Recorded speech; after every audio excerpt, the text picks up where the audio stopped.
la versión Easy to Read, que quiere decir fácil de lectura, del mismo versículo 2 Corintios 12:9, dice, pero el Señor me dijo, mi gracia es todo lo que tú necesitas.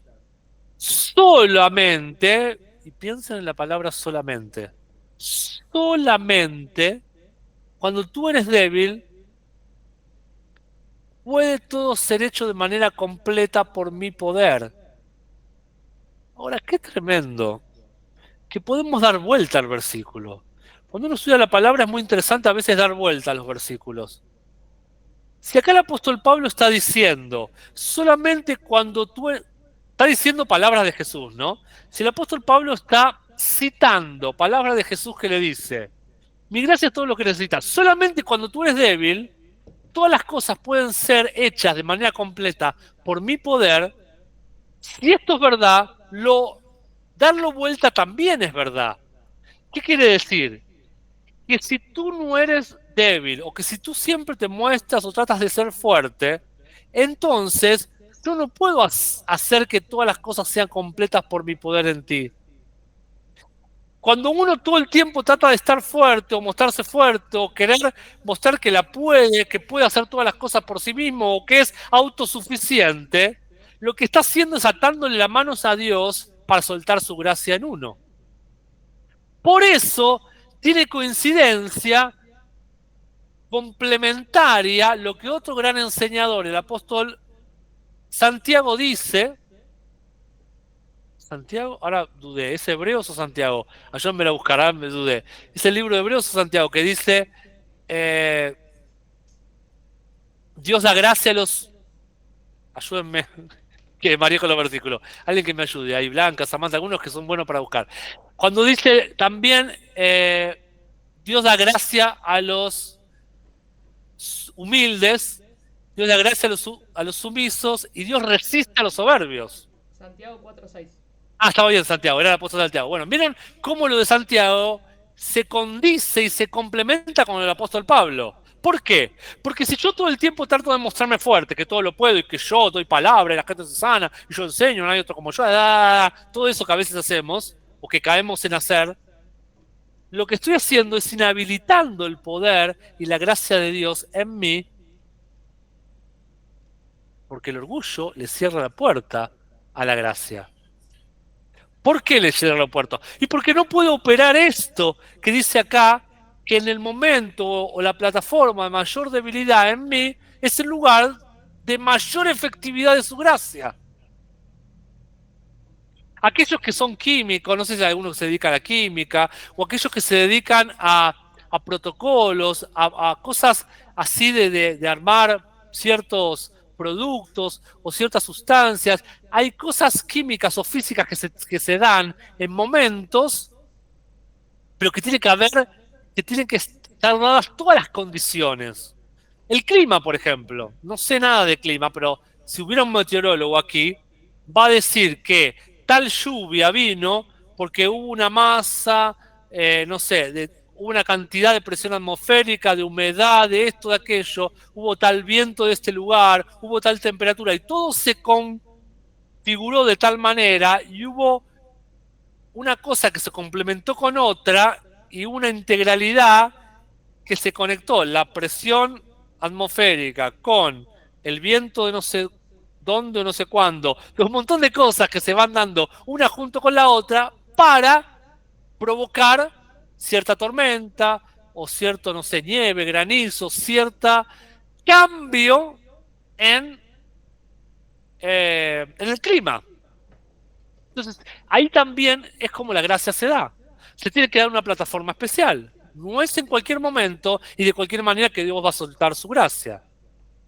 Y es muy importante entender que hay. Esto, mira, mira qué lindo sería hablar. Me lo voy a anotar ahora, o Samantha, anotámelo para hacerme recordar. Me gusta, algo sé lo que voy a hablar el lunes que viene, pero le voy a añadir también esto. Hay que entender que hay plataformas, a ver cómo lo puedo decir. Hay cosas que proveen a la gracia y hay cosas que, o sea, hay cosas que abren la puerta a la gracia y hay cosas que le cierran la puerta a la gracia. Entonces podemos ser suficientes en la gracia o deficientes en la gracia. Hay cosas que pueden provocar deficiencia en la gracia. Vamos a hablar un poco de eso, se los quiero compartir en mayor profundidad el lunes que viene. Cómo a veces se puede vivir en ambientes deficientes de gracia, en oposición a vivir en ambientes suficientes de gracia. Va a ser bien interesante. Pero sigamos con este versículo y vamos a ir ahora a otra versión, que es la versión El Mensaje, que dice: mi gracia es suficiente, es todo lo que tú necesitas. Mi fortaleza adquiere su propia como identidad, lo estoy parafraseando para que lo entiendan mejor, no es fácil traducir del inglés al español a veces, pero como que adquiere su propia identidad, o también podría ser: mi fortaleza es quien es en tu debilidad. Esa es la versión El Mensaje. Luego la versión The Voice, o La Voz, dice: y finalmente él me dijo, mi gracia, y escuchen bien esto, y guárdenselo en el corazón, mi gracia es suficiente para cubrirte y sustentarte. Mi gracia es suficiente para cubrirte y sustentarte. Y aquí enseguida se me viene a la mente un recuerdo del apóstol Pablo también, cuando él les decía: en mi ausencia, lobos han venido a atacarlos.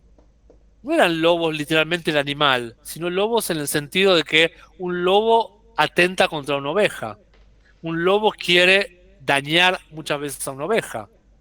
La gracia del apóstol Pablo, cuando el apóstol Pablo los cubría con su palabra, la gracia producía una cobertura, una protección. Por eso es muy importante cuidar la gracia de tu enviado. El pastor que te habla la palabra, aquel padre espiritual que te sustenta en la palabra, te discipula, te disciplina, te circuncida, te alimenta, te nutre, te imparte. Es muy importante valorar y celebrar la gracia de ese hombre o de esa mujer de Dios en tu vida, porque esa gracia te cubre. Cubrir quiere decir vestirte. Esa gracia permite que no seas avergonzado delante de tus enemigos. Te cubre. ¿Cuándo se sintió avergonzado Adán? Cuando se alejó de Dios y se vio desnudo. La gracia te cubre, te viste y te protege. Ojo, muchos están siendo débiles y algunos mueren por no valorar la gracia, dice el apóstol Pablo cuando habla de la Santa Cena. Muchos mueren. Y ahí mueren no necesariamente quiere decir mueren físicamente. Estar enfermos de cosas que no te tendrían que haber tocado nunca es una forma de morir. Hay gente que tiene enfermedades que nunca le tendrían que haber tocado, pero quedaron, le faltó inmunidad ante una enfermedad física, emocional, espiritual, por estar desprotegidos de la gracia, por estar desnudos, por no estar cubiertos de la gracia, porque quizás en algún momento no valoraron la gracia, no se arroparon con la gracia, no se protegieron con la gracia, no se llenaron de las herramientas que la gracia les dio, porque la gracia está puesta para cubrirnos, dice ahí la versión de Voice, y para sustentarnos. Y luego dice: mi poder es hecho perfecto en tu debilidad. Entonces dice, luego dice, entonces, eh, luego habla del aguijón y el apóstol Pablo. Entonces yo pienso que en este momento, cuando empiezo a entender cómo acudir a Dios, no por una respuesta necesariamente de una solución aquí y ahora de ese aguijón, sino que Dios le dice, es como que de alguna manera Dios le está diciendo: en vez de andar pidiéndome que te quite el aguijón, enfoca tu mirada en que hay una gracia mía que es suficiente a pesar del aguijón. Y muchas circunstancias en tu vida, te voy a dar una mala noticia, que es muy anticarismática. Muchas situaciones en tu vida no van a cambiar, porque Dios quiere que mires la gracia. Y seamos sinceros, ¿cuántas cosas hemos orado por mucho tiempo y no cambiaron? Y por eso somos cristianos eh, fracasados, no. Muchas cosas, vos oraste y vino el milagro, y otras no vinieron. O el milagro vino después, o el milagro no vino como vos pensaste que iba a venir. Pero hay un milagro tremendo y hay algo poderoso que se hace efectivo en ti, en medio de tu debilidad, llamado gracia. Hay un montón de desiertos tuyos. El desierto tiene un tiempo, un principio y un final, y termina, y vas avanzando, y vas creciendo hacia la tierra prometida. Pero hay muchas circunstancias de pruebas que no van a terminar ni hoy ni mañana, porque Dios quiere que sigas aprendiendo a valerte de su gracia, a crecer en su gracia, a vivir en su gracia a pesar de tu debilidad o de tu problema. Por eso dice, tened por sumo gozo cuando os halléis en diversas pruebas, porque la prueba de vuestra fe produce paciencia. Y si no hay prueba, ¿cómo va a haber paciencia? O sea, ¿cómo va a producirse el beneficio de la paciencia en nosotros?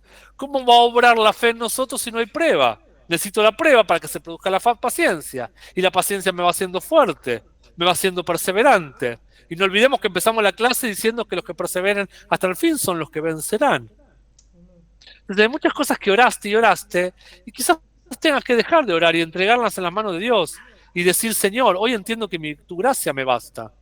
Hoy entiendo que tu vida está bajo tu control y que mi situación, por más desagradable, incómoda que sea, te la entrego. Y tú tienes el control, el dominio y la soberanía. ¿Quién más para el Espíritu? ¿Quién más que el apóstol Pablo no pudo haberse cansado de tanta injusticia? Cárceles. Dice, padecí cárcel, padecí hambre, padecí persecución y casi todo de manera injusta. Sin embargo, tu gracia me basta. Sin embargo, en mi debilidad soy fuerte. Sin embargo, empiezo a mirar la vida de una manera diferente. Hay debilidad, hay prueba, hay hambre, hay persecución, es real. Sin embargo, en todas esas circunstancias, comienzo a ver todo eso como esta leve tribulación momentánea. Lo dice la palabra, no lo estoy inventando. Él dice, todo eso lo veo como una leve tribulación momentánea. ¿Por qué? A la luz de tu gracia, a la luz de tu gloria, eso pierde peso, eso es pasajero, eso es terrenal. Entonces muchas veces Dios, en vez de querer, muchas veces Dios va a esperar que tomes autoridad y cambie algo, alguna circunstancia de tu vida aquí y ahora y ya, por medio de tu autoridad, por medio de tu palabra, por medio de una decisión que debes cambiar. Muchas veces eso. Pero otras veces Dios va a querer que saques los ojos del problema y de la prueba y empieces a mirar en su gracia. Y ahí te tienes que acordar del apóstol Pablo, que Dios no le dijo te voy a quitar el aguijón. No te voy a quitar el aguijón. Mi gracia te basta. Tienes que aprender a vivir a pesar del aguijón. Podemos debatir y puede haber más de una opción de qué era el aguijón de Pablo. Algunos dicen que eran las persecuciones que tenían, otros dicen que tenían un problema en la vista. Podemos pensar una u otra cosa. No vamos a hacer ahora un debate teológico de eso. Pero sea lo que fuere, la realidad, ¿quién puede discutirme que no tenía persecuciones del apóstol Pablo? Que no tenía problemas de todos los colores. Y él lo dice. Sin embargo, mi gracia te basta. Enfócate, mi amor querido, mi hermano, mi hermana, mi hijo, mi hijita, mi amado, mi estimado, enfócate en mi gracia. Mi gracia te basta. Mi gracia te basta. Ahí está el recurso. No te está diciendo ahí está la solución. Ahí está el recurso. Porque en esa gracia que vas a ver operar en ti en el momento de mayor debilidad, es cuando vas a ver algo de mí que no habías visto antes. Estoy hablando de Dios diciéndotelo a vos. Cada vez que yo le pedía de ese aguijón, de alguna manera el apóstol Pablo está diciendo en la versión New Living Translation, él me decía, mi gracia es todo lo que tú necesitas. Mi poder opera de la mejor manera en la debilidad. Entonces ahora estoy contento de enorgullecerme o de vanagloriarme de mis debilidades, para que el poder de Cristo pueda operar a través de mí. Vuelvo a repetirlo, vuelvo a invertirlo. Entonces, si no me lleno de gloria o de alegría, no me enorgullezco de la debilidad, entonces puedo impedir que el poder de Cristo actúe en mí.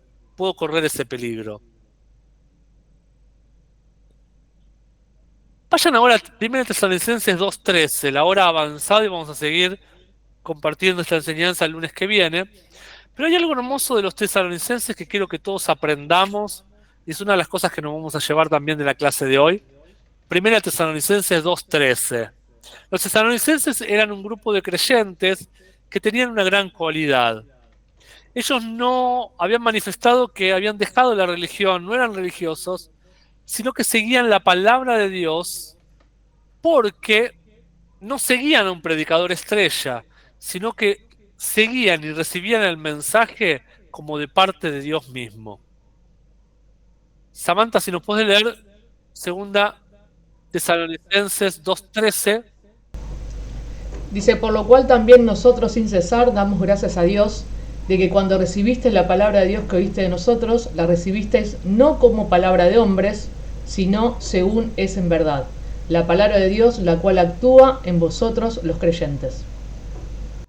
Esto es un secreto que todos tenemos que aplicar.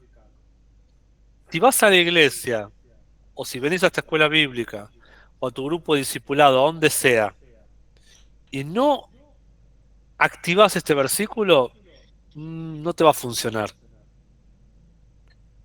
Porque cuando vas a un lugar,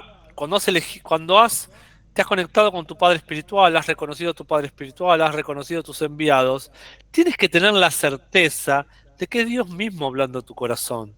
Si no, no tiene sentido. Si vas a la iglesia porque es la iglesia que iban tus abuelos, si venís a la escuela bíblica, bueno, porque alguien lo dijo y no sé por qué voy, pero voy, no tiene sentido. Tenés que ir y sentarte a la mesa de alguien y tener la plena seguridad de decir, me olvido si está Ben Kleinans o Cristian o la pastora Vanessa o el apóstol Ale, quien sea que me esté hablando. Me siento a esta mesa porque creo que la gracia de Dios se está soltando y Dios mismo me está hablando. Y la recibo no como palabra de hombre, sino como palabra de Dios para mí. Y antes de cerrar, quiero hablar de este verbo que dice, porque al oír ustedes la palabra de Dios que predicamos, la aceptaron no como palabra humana. Eso de que la aceptaron como palabra de Dios y no como palabra humana, en algún momento el apóstol Ben Kleinas lo explicó, y yo creo que también lo expliqué. Habla de, en la terminología, en la etimología de la palabra, habla de paralambano. Hemos tenido hasta creo que una clase con diapositivas sobre esto, pero es bueno recordarlo. Esa palabra recibieron, esa palabra aceptaron, es un paralambano. Paralambano en griego quiero decir asociarme con alguien, volverme un compañero de alguien. También quiere decir aceptar o reconocer a alguien que profesa ser alguien. Ese paralambano tiene que ver con lo contrario a rechazar, con lo contrario a retener la obediencia. Entonces en el paralambano también está este ingrediente de aceptar algo y no dudar en desobedecer. Ese paralambano también quiere decir recibir algo que se transmite, un oficio que se me suelta, recibir con la mente por la transmisión oral de los autores de quienes procede eso. También quiere decir con una narrativa que yo recibo en mi corazón o una instrucción de maestros hacia discípulos. Ese es el paralambano. Pero el paralambano también viene de otra raíz que es el lambano. Y el lambano tiene que ver con cuando yo hago una especie de algo parecido como lo que yo hago con mi mano ahora. Un paralambano es algo así, como que yo apreso algo, capturo algo. ¿Mm? Cuando yo me viene la imagen de una mujer cuando dio a luz, ¿no? Y le ponen al bebé, ¿qué hace? Como que lo abraza. ¿Por qué? Porque es su bebé. ¿Mm? Es lo que ella ha parido, lo que ella ha soñado, lo que ella ha deseado. Es su bebé, lo abraza, lo acobija, lo arropa, lo pone en su pecho, lo abraza. O un varón también, por ser el padre, lo protege. ¿Mm? Viene viento, lo cubre con una manta. Viene calor, lo trato de cuidar del calor, poniéndolo en lugares que no le produzca daño. Es un paralambano. También esta palabra para la mano, para que la entiendan de manera gráfica, tiene que ver cuando alguien con mucha violencia o con mucha fuerza quita algo. ¿Mm? O sea, hay algo que se ejerce una energía especial. ¿Mm? Cuando alguien quita algo, está protegiendo a lo otro que queda, a lo otro que recepciona.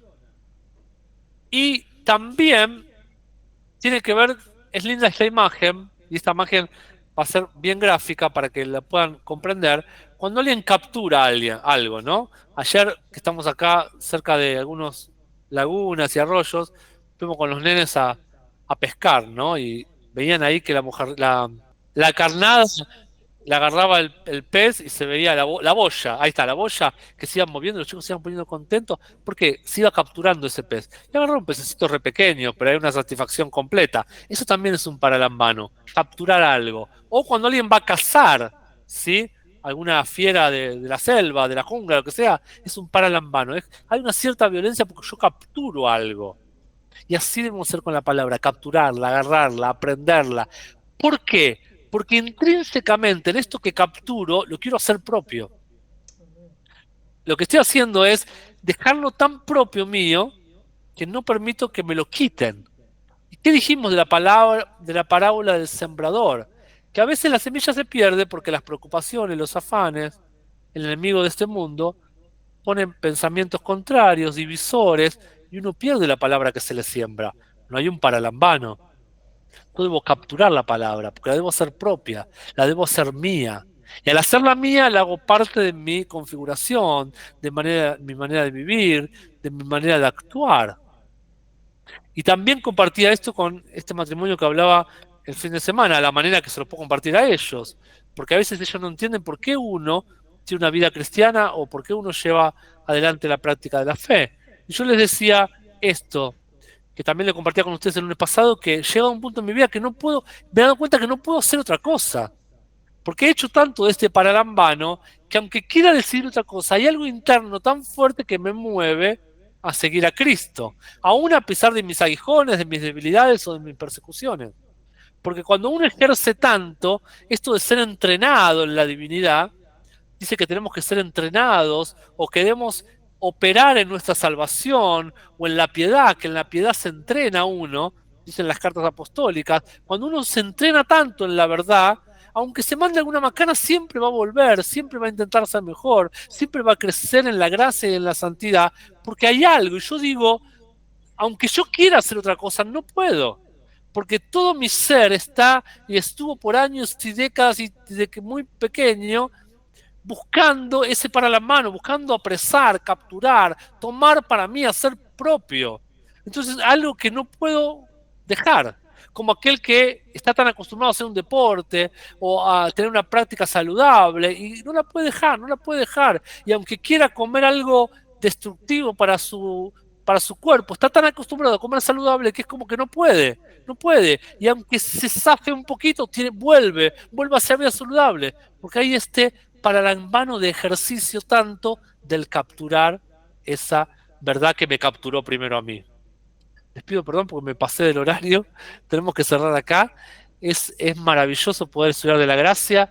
Creo que les enseñé la mitad de lo que tenía planeado, así que ya tengo casi la clase armada para el lunes que viene, pero les prometo 2 publicidades rápidas les hago de la clase del lunes que viene. Les prometo hablar de esto de tener cuidado de no ser deficientes en la gracia. ¿Mm? Y también vamos a hablar un poquito más de los portadores de gracia, porque al estar atentos a los portadores de gracia vamos siempre a estar cuidados en que haya un flujo de gracia continuo de los cielos hacia nosotros.